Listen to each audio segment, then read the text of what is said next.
جڑواں بچے کس گھر میں پیدا ہوتے ہیں؟ ناظرین، لوگ اکثر یہ سوال کرتے ہیں کہ دنیا میں جڑواں بچے کیوں پیدا ہوتے ہیں، یعنی کہ کسی عورت کے ہاں جڑواں بچے پیدا ہوں تو اس کی کیا وجہ ہوتی ہے۔ کچھ لوگ کہتے ہیں کہ اگر عورت طاقتور اور مضبوط ہو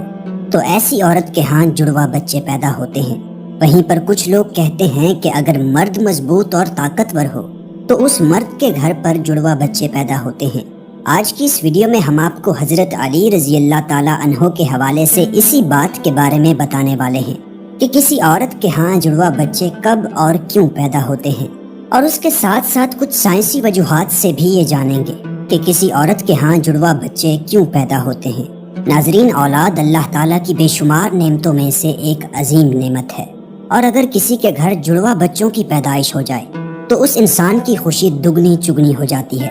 اکثر شادی شدہ مرد و عورت جڑواں بچوں کی پیدائش کے خواہش مند ہوتے ہیں۔ جڑواں بچوں کی پیدائش کو لے کر ہمارے معاشرے میں نہ جانے کتنی باتیں بنی ہوئی ہیں۔ کوئی کہتا ہے اگر عورت طاقتور اور مضبوط ہو تو جڑواں بچے پیدا کرتی ہے، وہیں پر کوئی کہتا ہے کہ اگر بیوی سے بار بار یعنی حد سے زیادہ ہم بستری کی جائے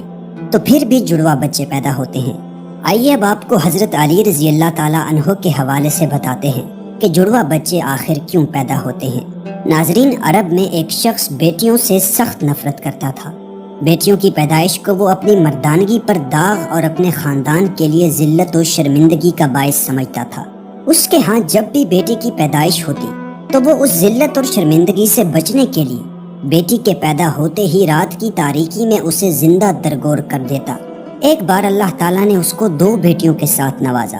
جڑواں بیٹیوں کی پیدائش پر اسے بہت دکھ ہوا۔ غصے کی حالت میں دونوں بیٹیوں کو اٹھا کر قبرستان کا رخ کیا۔ حضرت علی رضی اللہ تعالیٰ عنہ کو جیسے ہی اس بات کا علم ہوا، آپ نے قبرستان کا رخ کیا اور اس شخص کے پاس پہنچے اور فرمایا،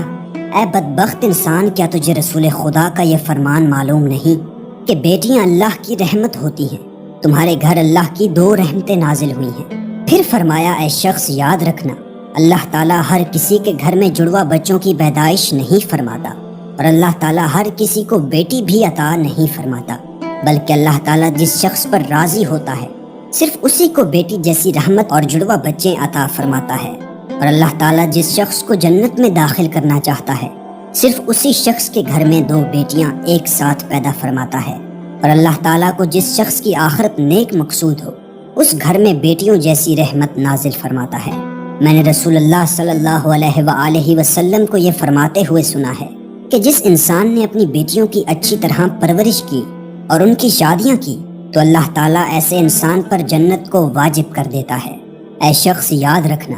نبی کریم صلی اللہ علیہ وآلہ وسلم نے فرمایا ہے، بیٹے نعمت بن کر نازل ہوتے ہیں اور بیٹیاں رحمت بن کر نازل ہوتی ہیں۔ آپ رضی اللہ تعالیٰ عنہ کی باتیں سن کر اس ظالم کو رحم آ گیا۔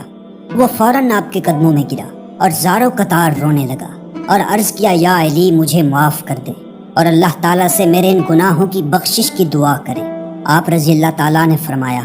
جاؤ اور ان بچیوں کو ان کی ماں کے حوالے کرو اور پھر میرے پاس مسجد میں آ جاؤ۔ یہ کہہ کر آپ رضی اللہ تعالیٰ عنہ مسجد کی جانب چل دیے۔ وہ شخص دوبارہ آپ رضی اللہ تعالیٰ عنہ کی خدمت میں پہنچا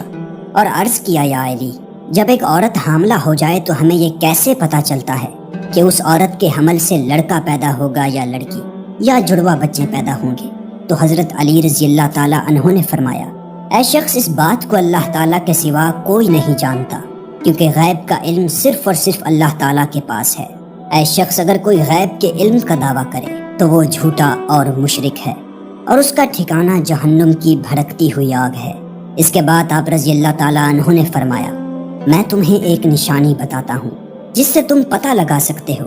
کہ اس عورت کے ہاں لڑکا پیدا ہوگا یا لڑکی، یا پھر جڑواں بچے پیدا ہوں گے۔ اے شخص، یاد رکھنا، جب کوئی مرد اپنی عورت کے قریب جائے اور اس سے ہم بستری کرنے لگے تو وہ دیکھ لے کہ اگر مرد کی منی عورت کی منی پر غالب آ جائے تو سمجھ لینا کہ عورت کے اس حمل سے لڑکا پیدا ہوگا، اور اگر عورت کی منی مرد کی منی پر غالب آ جائے تو لڑکی پیدا ہوگی، اور اگر مرد اور عورت دونوں کی منی ایک دوسرے کے سامنے آ جائیں تو جڑواں بچے پیدا ہوں گے۔ اے شخص، اللہ تعالیٰ نے اس پوری کائنات کے اندر 80,000 مخلوقات کو پیدا فرمایا ہے۔ اس میں سے 20,000 مخلوقات صرف وہ ہیں جو صرف پانی میں رہتی ہیں،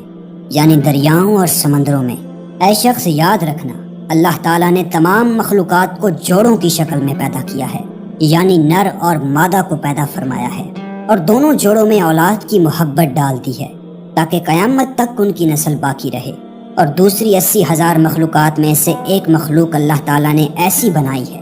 جو اس زمین پر رہتی ہے، جو کہ انسان ہے، اور اللہ تعالیٰ نے انسانوں کے اندر بھی نر اور مادہ کو پیدا فرمایا ہے۔ ناظرین، اس پوری کائنات میں صرف اور صرف اللہ تعالیٰ کی ذات ہے، جس کا نہ تو کوئی باپ ہے اور نہ ہی جس کی کوئی اولاد ہے، اور اس کا کوئی ہمسر نہیں۔ کائنات کی تمام مخلوقات کا صرف وہی خالق اور رازق ہے۔ اللہ تعالیٰ فرماتا ہے، غیب کا علم صرف میرے پاس ہے،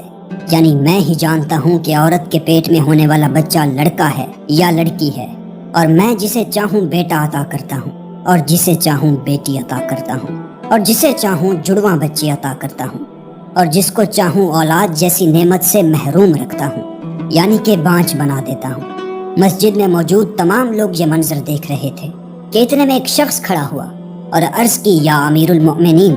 میرا بچہ اکثر بیمار رہتا ہے اور ہر وقت روتا رہتا ہے،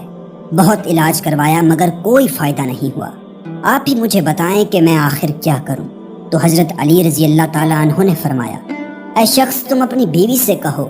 ہر روز اس کے ماتھے پر ہاتھ رکھ کر ایک بار سورہ فاتحہ دم کرے، کیونکہ میں نے رسول خدا سے سنا ہے کہ سورہ فاتحہ میں ہر بیماری کا علاج ہے۔ پھر فرمایا، اگر تم مردے پر 70 بار سورہ فاتحہ دم کرو اور وہ کھڑا ہو جائے تو تعجب نہیں کرنا، کیونکہ اس سورہ میں اسم اعظم ہے۔ اس کے بعد آپ رضی اللہ تعالیٰ عنہ نے فرمایا، اپنی بیوی سے کہو کہ وہ اپنے بچے کو بائیں جانب سلایا کرے، کیونکہ جب بچہ اپنی ماں کے پیٹ کے اندر ہوتا ہے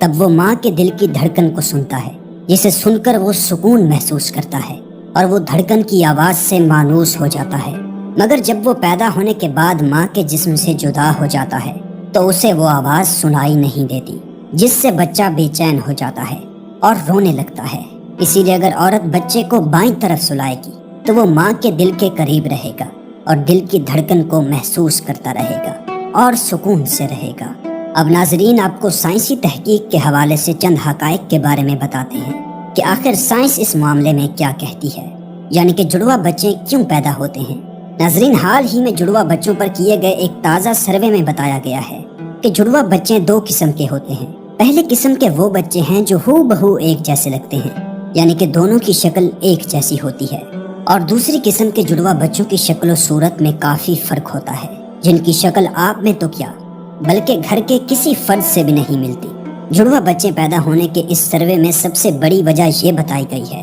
کہ جس عورت کا باڈی ماس انڈیکس بڑھ جاتا ہے تو ایسی عورت کے ہاں جڑواں بچے پیدا ہوتے ہیں، یعنی باڈی ماس انڈیکس 30 یا اس سے زیادہ ہو جائے تو پھر ایسی عورتوں کے ہاں جڑواں بچے پیدا ہونے کے امکان کافی حد تک بڑھ جاتا ہے۔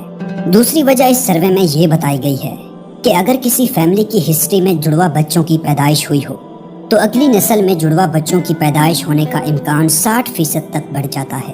اس سروے میں جڑواں بچے پیدا ہونے کی تیسری وجہ جو بتائی گئی ہے وہ ہے عمر رسیدگی، یعنی عمر کا زیادہ ہو جانا۔ سائنس کہتی ہے کہ اگر ماں کی عمر 30 سال سے زیادہ ہو تو اس کے حمل ٹھہرنے کی صورت میں بھی جڑواں بچوں کی پیدائش کے امکانات زیادہ ہوتے ہیں۔ اس کی وجہ یہ ہوتی ہے کہ 30 سال سے زیادہ عمر کی عورت میں 1 سے زیادہ انڈے خارج ہوتے ہیں۔ عام طور پر لمبے قد اور صحت مند جسامت والی عورت کے جڑواں بچوں کے پیدا کرنے کے امکانات چھوٹے قد اور کمزور جسامت والی عورت کے مقابلے میں کم ہوتے ہیں، یعنی وہ عورتیں جن کا وزن اور قد کم ہو ان میں جڑواں بچوں کی پیدائش کے زیادہ امکانات ہوتے ہیں۔ تو ناظرین، یہ تھیں وہ چند نشانیاں جن سے یہ پتہ لگایا جا سکتا ہے کہ کس گھر میں جڑواں بچوں کی آمد ہونے والی ہے۔ اللہ تعالیٰ تمام بے اولاد جوڑوں کو اولاد نرینہ عطا فرمائے۔ ناظرین، کمنٹ باکس میں اللہ تعالیٰ کے 99 مبارک ناموں میں سے ایک نام ضرور ٹائپ کر دیں۔